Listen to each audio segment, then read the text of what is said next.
Hello students, कैसे हैं आप लोग। उम्मीद करता हूँ आप लोग सब बिल्कुल ठीक होंगे। चलिए बच्चों, आज हम स्टार्ट करते हैं अपना 9th क्लास उसका chapter force and law of motions. बच्चों, ये जो चैप्टर है हमारा, इसको हम स्टार्ट करने से पहले मैं आपको कुछ चीज़ें आपको थोड़ा बता दूँ, क्योंकि जो इस चैप्टर के अंदर आपको सुनने में आएगा, आपको जो हम वर्ड यूज़ करेंगे वो कन्फ्यूज़ कर सकते हैं आपको। तो चलिए देखते हैं वो वर्ड क्या है। बच्चों, एक वर्ड है हमारा ऑब्जेक्ट। ये हमारा ऑब्जेक्ट है। इसके ज़्यादा मीनिंग पे हम नहीं जाएंगे। आपको सिर्फ इस चैप्टर में ध्यान रखना है कि फिजिक्स के अंदर जो हमारा वर्ड होता है, ये ऑब्जेक्ट यहाँ किसी एक पर्टिकुलर वस्तु के बारे में होता है। ये आप एग्जांपल के लिए आप इसको देख सकते हैं कि जैसे मेरे हाथ में ये चौक है, तो ये कोई वस्तु है और इसके लिए मैं ऑब्जेक्ट का यूज़ करूँगा। हम इस चीज़ के लिए ऑब्जेक्ट वर्ड का इस्तेमाल करते हैं। तो आप इसको लेके कन्फ्यूज़ ना हो कि ये ऑब्जेक्ट क्या है, ये इंग्लिश वाले ऑब्जेक्ट से अलग है।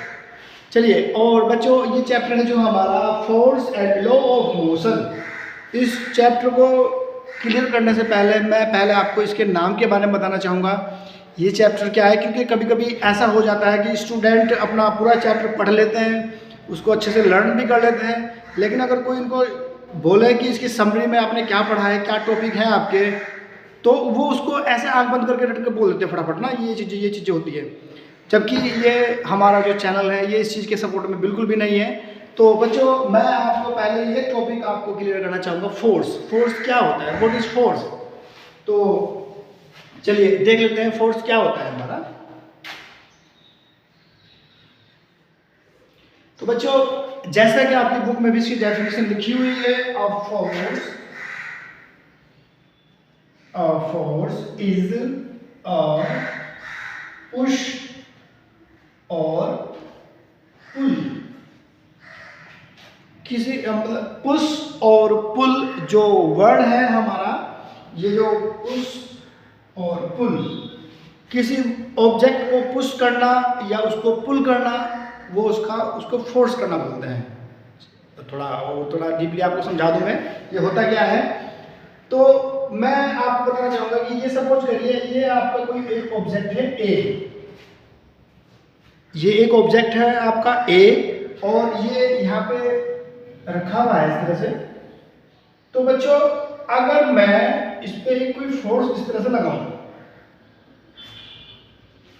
अगर मैं इस चीज को ऐसे, ये होता है पुल करना, और पुश करना होता है दबाना, ऐसे धक्का देना आगे को, जैसे कि लिखा हुआ होता है, बोर्ड पे देखा होगा आपने, पुश और पुल। पुल मतलब खींचना और पुश माने दबाना आगे को।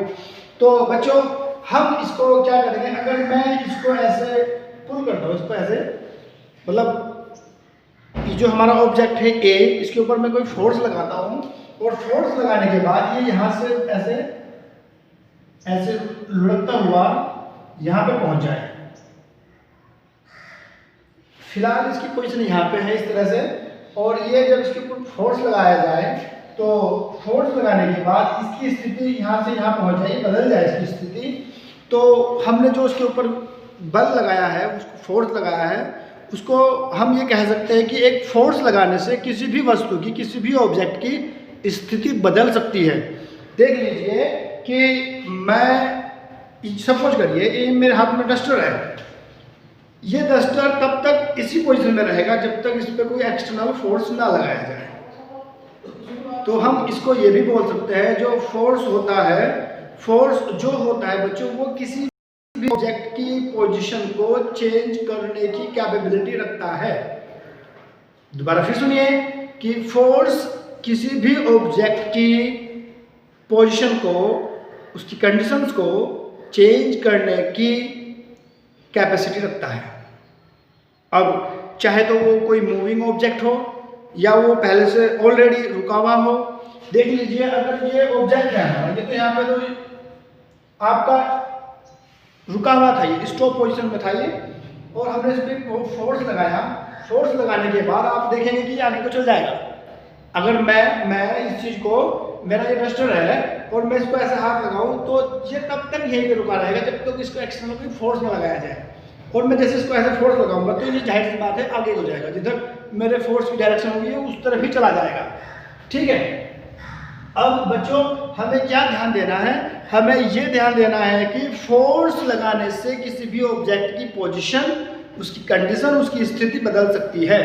ये पहली बात है हमारी। और दूसरी बात ये होती है बच्चों कि दूसरी बात हमारी बच्चों ये है जैसे कि ये फोर्स है और ये फोर्स किसी भी स्थिति को मतलब उसकी इस पोजीशन को चेंज करता है। या आपको मैंने बताया कि कोई भी ऑब्जेक्ट की पोजीशन को चेंज करने की कैपेसिटी रखता है। अगर कोई मूविंग ऑब्जेक्ट है तो उसको रोक सकता है और रुके हुए को चला सकता है। ठीक है। और एक चीज़ और ध्यान रखनी है आपको, मैं आपसे एक सवाल पूछना चाहता हूँ बच्चों, क्योंकि ये फोर्स मुझे उम्मीद है कि आपको समझ में आया होगा। और एक चीज़ और ध्यान रखनी है कि जो हमारा फोर्स है इसकी जो यूनिट हुआ करती है वो न्यूटन होती है। ऐसा यूनिट जो होती है इसकी न्यूटन होती है। और न्यूटन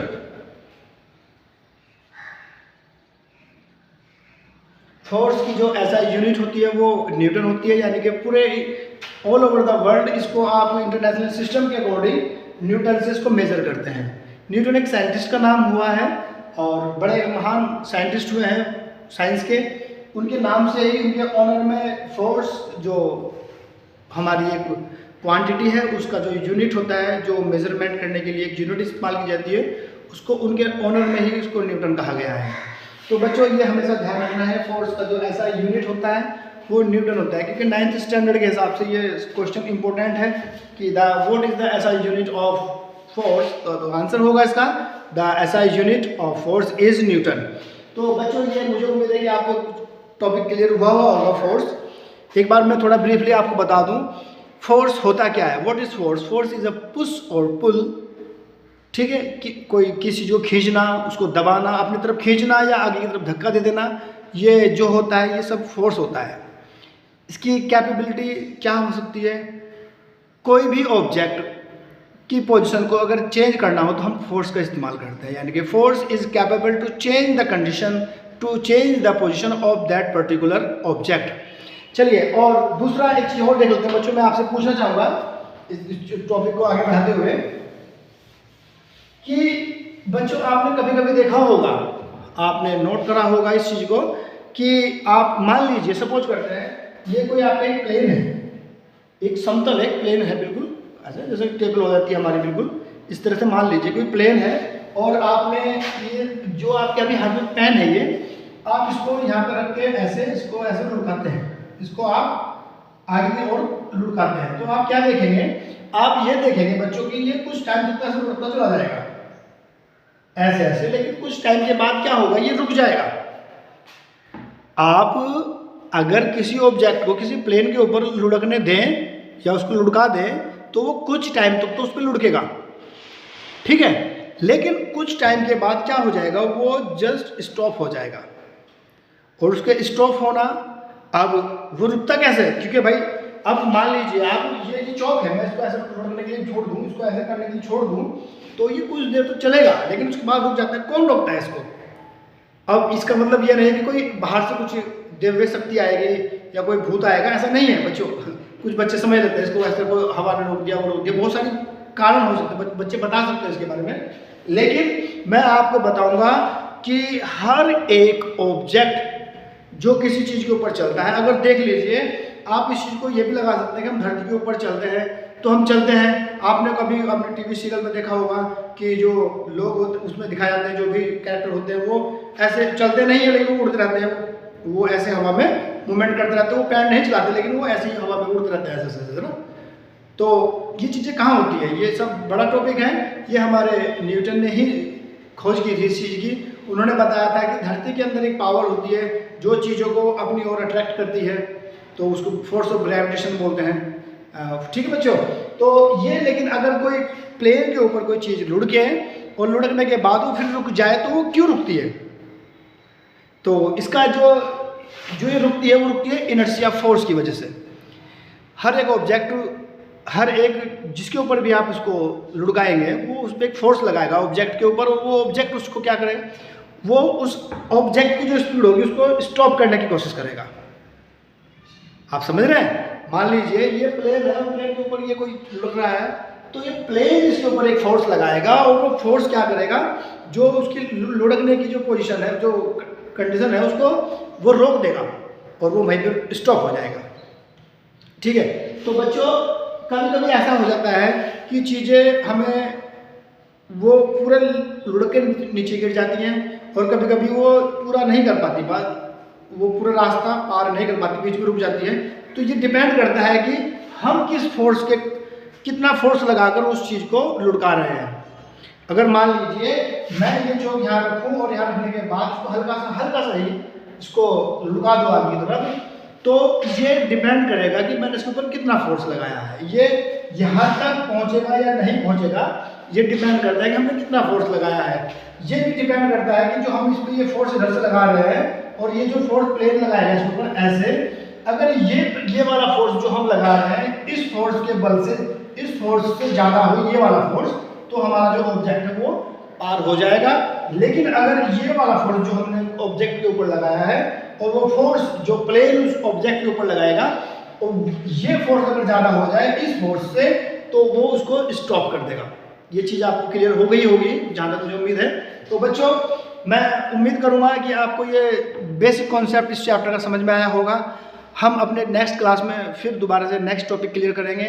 अगर इसके बाद भी आपको कोई डाउट रहे इस टॉपिक के बारे में तो आप कमेंट बॉक्स में जाके कमेंट डाल सकते हैं। थैंक यू बच्चों।